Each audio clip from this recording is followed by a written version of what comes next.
Сәлеметсіздер ме, құрметті ұстаздар. Бүгінгі біздің тақырып жасанды интеллекттің AR Studio деген ортасымен танысамыз. Жалпы AR Studio тегін жүретін орта, сабақта қолдануға және онлайн сабақта қолдануға өте ыңғайлы. Іздеу жүйесінен AR Studio деп жазу арқылы тауып аламыз және платформаға кіреміз. Платформаға кіру үшін, яғни тіркелу үшін қарапайым Google аккаунтымыз арқылы 1 минутта тіркелуімізге болады. Тіркелген соң бізде осындай терезе ашылады. Жалпы AR Studio'ның интерфейсы осындай.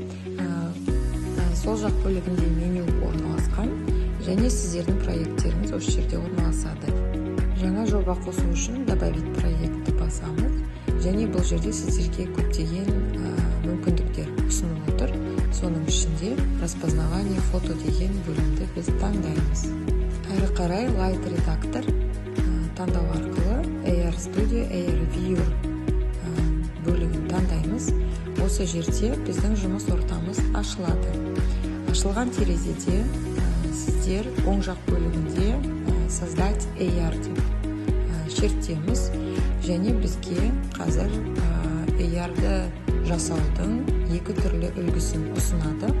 Осы үлгіде біз бірінші үлгіні таңдай отырып QR кодты және қалаған суретімізді мүмкіндігінше тақырыбымызға байланысты суретті жүктейміз. Бұл жерде мен оживление фото деген бөлігін таңдадым.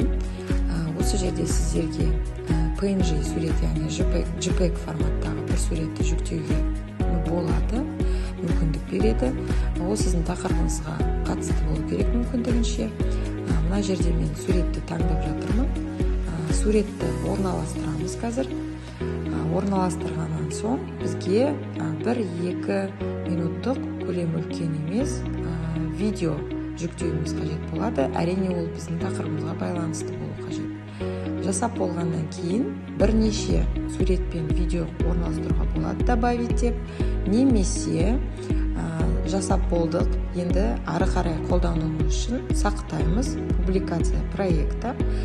Публикация жасалғаннан кейін бізге QR беріледі. Сол QR-ды пайдалана отырып, біз сіздермен бірге видеомызды кез келген жерде пайдалана аламыз.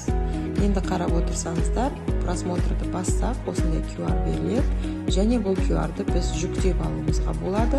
Кез келген жерге басып шығарып орналастыруымызға болады. Слайд, презентация беттеріне де қоюымызға өте ыңғайлы.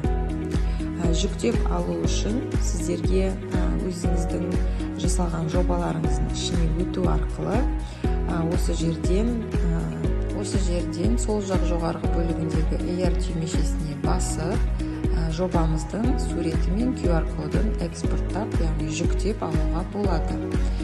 Бізге берілген QR код және суретіміз жүктелді. Енді әрі қарай QR-ды жүктеп алуымызға болады, экспортқа шығарып, және де суретімізді де жүктеп алуымызға болады. Бұл суреттерді кез келген жерде орналастыруымызға болады және әртүрлі форматта жүктеп алуымызға болады. Сурет жалпы сіздің видеоңызды көрсету үшін қажет болады, QR және телефон арқылы сканерлеу үшін бізге қажет болады. Осы жерде назар аударсаңыздар, жеке тапсырма ретінде пайдалануға болады. Екеуін бірге қойып, QR кодты сканерлеу арқылы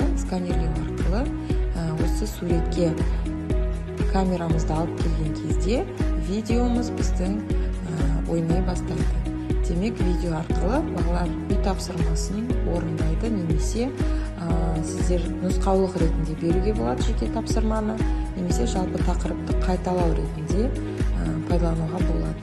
Жалпы қалай пайдалануды шектеу жоқ, өз қалауларыңыз бойынша пайдалануға болады. Сондай жеке тапсырма ретінде QR-ды қағазға басып шығару арқылы да пайдалануыңызға болады.